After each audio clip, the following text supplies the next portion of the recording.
No niin, tervetuloa takaisin tykkimiehet.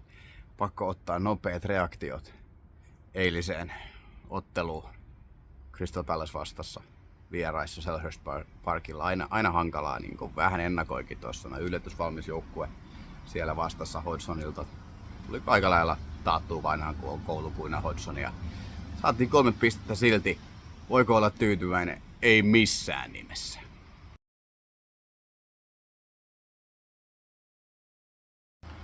Ensimmäinen pointti, minkä takia ei missään nimessä voi olla tyytyväinen, ei liity millään tavalla Arsenaaliin. Tai liittyy, mutta ehkä se on justiinsa se, että se on se yleisin syy, minkä takia mä olen tyytymätön.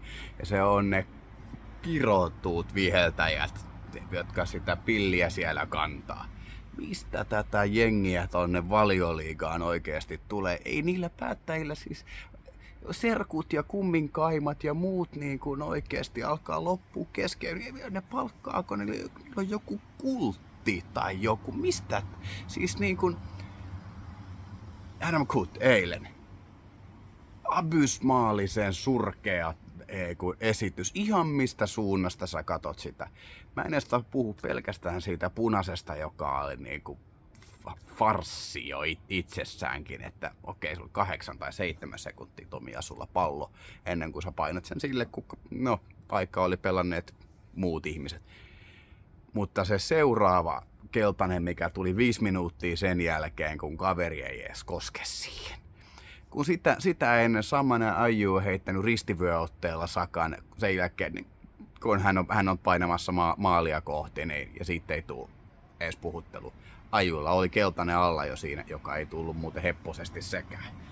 Uskomattomia tuomioita siis koko pelin ajan. Ja varmasti olisi niinku oikein rukoillut ja toivonut, että Varo olisi sen pilkunkin jotenkin saanut sitten meiltä vietyä.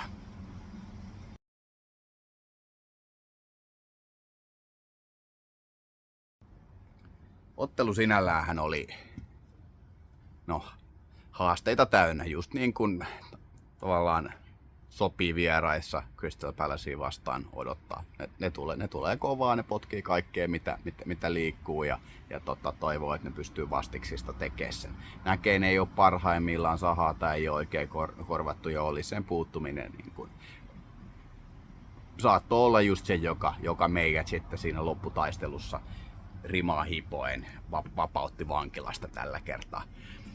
Mitä mä nostasin pelistä ajatuksi? Rice oli niin kuin ehdottoman hyvä. Ensimmäisessä pelissä ei vielä ehkä ihan sitä tuttua West Hamista dominointia siinä keskellä, mutta nyt varsinkin puolustussuuntaan niin kyllä on uskomaton pallonriistäjä, ennakoija. Omaa kyllä erinomaisen syöttövalikoiman tuohon ja ennen kaikkea pääpelaajana niin kuin huippuluokkaa myös. Näki, että alkoi olla puhki lopussa. Että niin kuin, semmoista lönkyttelyä siihen. Niin mä mietin, että miten ne saa ton keskikentän Partin kanssa pyörimään. Mutta Parti antaa siihen aika lailla tilaa kyllä. Että hän enemmän siellä oikealla laidalla sitten, nyt varsinkin tässä ryhmityksessä, niin pyörii. Jolloin Ricelle jää kyllä se hänen niin kuin suosima vasen osuus siitä keskikentästä. Ja silloin on lupa odottaa hyviä asioita. Hyökkäyssuuntaa, kuten koko joukkueella, niin Ricelläkin on vielä paljon kehitettävää. Mutta on siellä selkeästi aiheita. Mutta mä nostaisin ehkä tosta noin on se, että tuo uusi variaatio, missä niinku 3 topparin linjaa mennään, niin siitä jää uupumaan kokonaan nyt niinku laitapakkien nousut. Varsinkin kun Havertz tuntuu niin kuin keskikaistaa siinä 8 paikalla jo miehittävän, niin se on tehnyt niin kuin Martinellin, ainakin näiden 2 ekan pelin perusteella, niin Martinellin pelaamisesta vähän väkinäistä.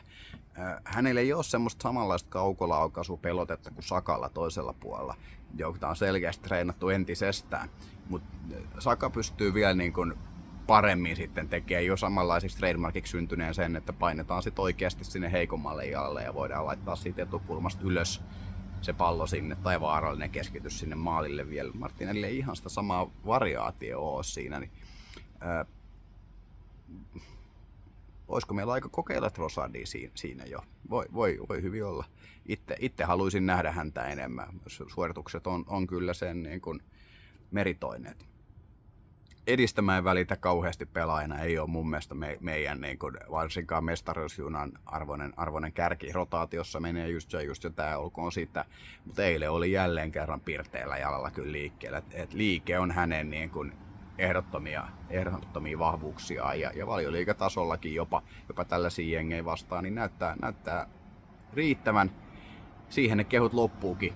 2 paikkaa oli toinen tolppa, joo se ei ollut kovin helppo paikka, tuli nopeasti hyvällä pyörähdyksellä, pääsi siihen irti. Toka paikka, 1 veskaa vastaan, okei kaveri tulee hengittää niskaa ja chippi oli vähän kummallinen ratkaisu siihen. Niin melkein mikä tahansa muu, niin olisi ollut vaarallinen tilanne, veskan reboundi jonnekin, jos on mennä veskaan alta, sun livahtaa tonne noin, mutta chippi oli.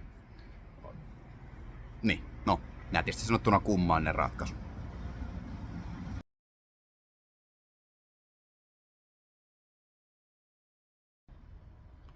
Ehkä vielä niin kuin lyhyenä yhteenvetona sen verran, että puolustuspelaaminen näytti hyvältä. William Saliba johtaa tätä hommaa kyllä, niin kuin vaikka tekee virheen, niin hän on niin kuin mahtava se reagointikyky siihen. Hän on nopea ja huikea itsevarma taklaus omassa boksissa 30 yardin sprintin jälkeen, voittaa pallo puhtaasti takaisin. Pyyhkii kaverin räät nenästä siitä, niin että sori, onko sulla kaikki ihan ok, ja jatkaa matkaa palloomille ja sitten me ollaan taas toisessa päässä. Ihan maagista pelaamista ja tavallaan näyttää sitä esimerkkiä koko jengillekin. Zinchenkoa tullaan tarviimaan, rauhoitti kyllä hienosti sitä peliä ja tavallaan Crystal Palacen se viimeiset niin kuin rynnistyksen elkeetkin loppu siihen, kun Jorgi ja Zinchenko tuli siihen niin peliin mukaan ja haasteelta hyvät vaihdot tähän näin, että joskus häntä niistä kritisoidaan, niin nyt osuu jälleen kerran hyvin. Meillä on hyvä ja syvä penkki tällä hetkellä. Mä katsoin justiinsa, että okei, jengi pelaa tälleen näin hyvin, me ollaan vaihtoja tehty. Siellä on kumminkin niin kuin Smith Rowe, Leandro Trossardia ja no ollakaan vierasta mitä mieltä tahansa, niin ne istuu penkillä kumminkin hänkin. Nelsonia me tullaan varmasti näkemään jossain vaiheessa. Kyllä mä oletan, että nämä kaikki pelaajat pystyy, no vierasta mä en ole edelleenkään varma, mutta kaikki muut pystyy tuomaan jotain, varsinkin vaihtopelaajan roolissa tässä Valioliigassa, ja se lupaa tosi hyvää. Jesus kun palaa vielä tonne noin, niin kyllä tästä kaudesta voi aidosti jotain tulla. Peli ei ole vieläkään valmista, ei kaukana siitä. Niin. Ja sen takia mä oonkin optimistinen, että sitten kun se alkaa klikkaamaan, niin onhan se lupa niin kuin toivoa parempaa ainakin. Ensi viikosta sen verran allekirjoittaneella on ilo ja kunnia lähteä Lontooseen katsoa Fulham peliä. Tullaan tekemään varmaan vähän pitempi reportaasi siitä, niin jotain matkapäiväkirjaa. Ehkä saadaan tykkimiehiä mukaan taas lyhyen haastatteluun. Kuka tietää?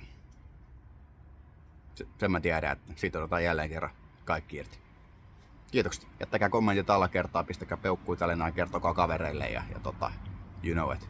Ennen kaikkea tätä tehdään sen takia, että saataisiin keskustelualustaa lisää suomeksi ja lisää näkyvyyttä meidän rakkaille tykkimiehille. Moro!